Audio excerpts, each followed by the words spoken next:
What's up, people of the universe? So ito na naman tayo sa isang Beyblade unboxing. So ito ay yung CX-08.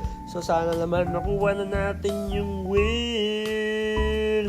So yun ang gusto natin talaga dito, yung CX-01, ay CX-08, 01 o kaya yung 03. No? 03. Ha? 03 o kaya 01. Please, parang awa mo na. So yun nga, no? No? Ito pinakamalupit yung wheel tsaka yung wheel. So, yan, nag-skip na tayo ng onte. So, tinapon ko muna kasi ayoko nga makita. Ano ba to? Ano nga tingin nyo? Guess the package. So, ito medyo makapal. So, medyo masaya tayo dito. Si makapal, no? Ano kaya to? Ano kaya?